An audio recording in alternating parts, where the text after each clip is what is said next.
Hey, all you amazing people, and welcome to the video. So in this video, I want to talk about one of the symptoms of DPDR, which is feeling like you're in a dream.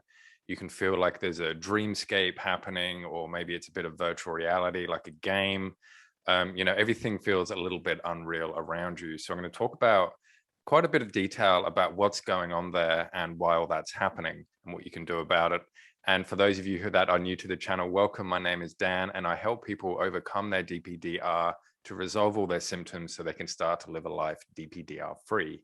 This symptom of feeling like you're in a dream can happen to both people who have depersonalization and derealization, but different events might actually trigger that. And there have actually been some studies that have shown that things that are happening to yourself might trigger people more with depersonalization, whereas things that are happening to other people might trigger people who have derealization. So what you might not actually realize here is that a lot of people think that it's all about anxiety or it's all about trauma.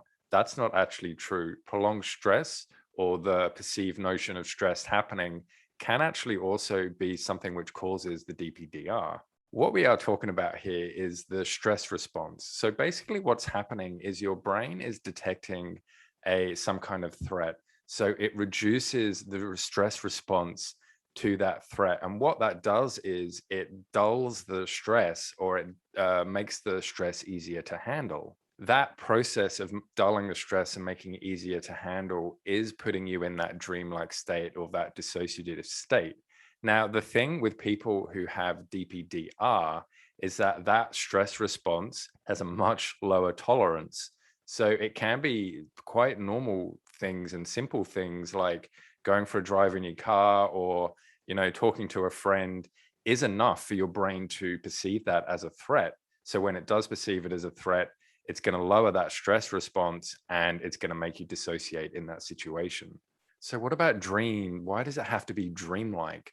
Well, the thing is that your brain responds however it responds. Some people don't feel dreamlike at all. They might feel numb. They might feel detached from themselves rather than being in sort of like a dream state or something like that.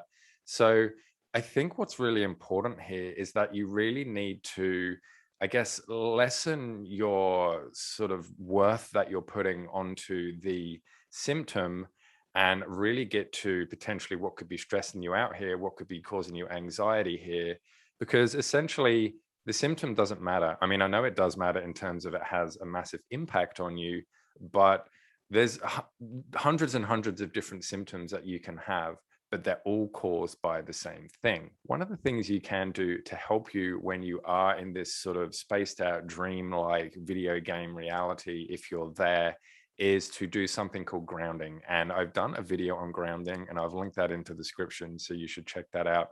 And also another thing that you can do, which is really, really going to help you, is to get to the real core issues of what's going on here. A lot of people might take anxiety medication or SSRI, which is depression medication, to help you with the symptoms.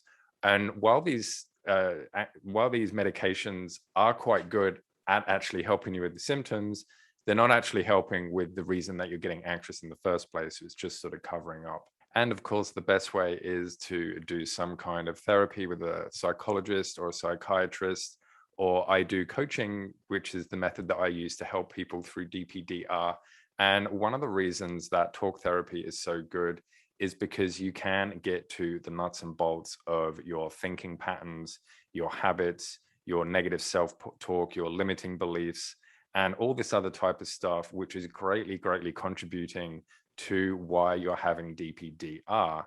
My friends, I hope you've learned a little bit about why you feel like you're in a dream state right now with DPDR, what's potentially happening with regards to your stress response, and also some of the things that you can do to overcome this. And if you do have any questions, or you do want to chat to me about what's going on with your DPDR, perhaps some tips or some things you can do to help you recover and get over it, then please reach out to me. All my contacts are in the description. And until next time, everybody, you will have an amazing day, and I will see you later. Bye-bye.